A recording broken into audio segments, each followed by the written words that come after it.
Today's books, movies, and even video games wouldn't be the same without Mr. Tolkien. Before The Lord of the Rings, the most popular fantasy novels were about The Wizard of Oz, Peter Pan, and Alice in Wonderland, stories in which characters from a regular, normal reality travel to a fantastical land for whatever reason, for a particular amount of time. Nowadays, though, we are trying to get immersed in a world through a story or a character in any form of media. And Mr. Tolkien basically allowed this to be possible on such a scale. Before his works, fantasy stories didn't usually dwell on the fate of their fantasy world.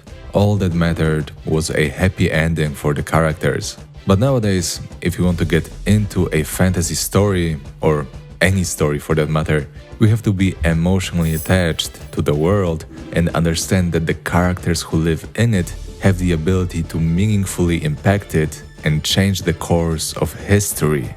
That's what heroes do. That's how you create stakes, right? Now, of course, Mr. Tolkien wasn't the very first person in history to try taking the fantastical world seriously, but his attempt was the most successful in the modern world and forever changed the course of writing, stories, fantasy, and entertainment. Without The Lord of the Rings, elves would still be seen as just those small, fragile creatures, Santa's helpers, etc. But Mr. Tolkien, just like he was influenced by Nordic languages in the creation of his conlangs, he was inspired by the Ljósalfar from Norse mythology to create his majestic, elvish races.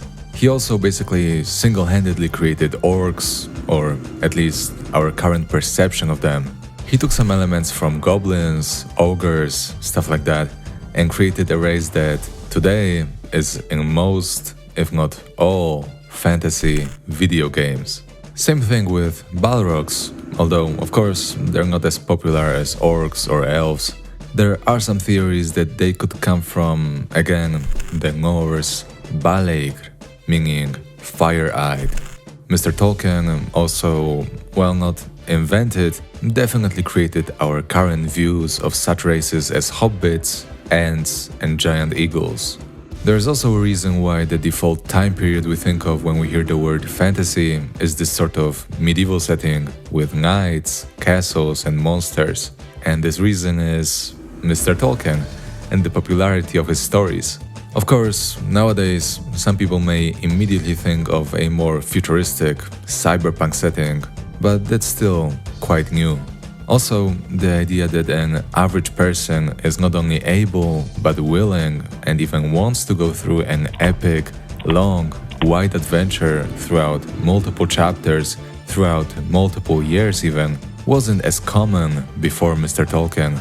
Publishers were often scared of such a commitment. But nowadays, most games and movies strive to create long stories, epic character arcs, and detailed universes, even multiverses. Of course, sometimes the content is full of filler, and it doesn't really work as intended, but overall, we could definitely say that it's a trend. Also, fictional languages.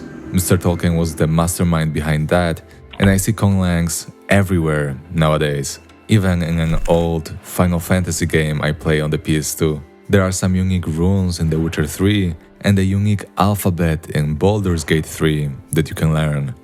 Now, there are some people that say that Mr. Tolkien didn't really do that much. He just was at the right place at the right time, took some ideas from various European mythologies and languages and stuck them together. To that, I'd say, you probably know the quote, "Good artists copy, great artists steal." But beyond that, there's probably some truth to it. Maybe if Mr. Tolkien never wrote the words, "In a hole in the ground there lived a hobbit," someone else would have come up with something similar just a few decades later. But then I would be making this video about that person and not Mr. Tolkien. So, in the end, we have to respect who made it happen. So, finally, it seems to me that Mr. Tolkien wanted Middle-earth to remain in our minds and hearts for good. So he made the characters able to meaningfully influence the fate of their world, kinda like in old, ancient myths and stories.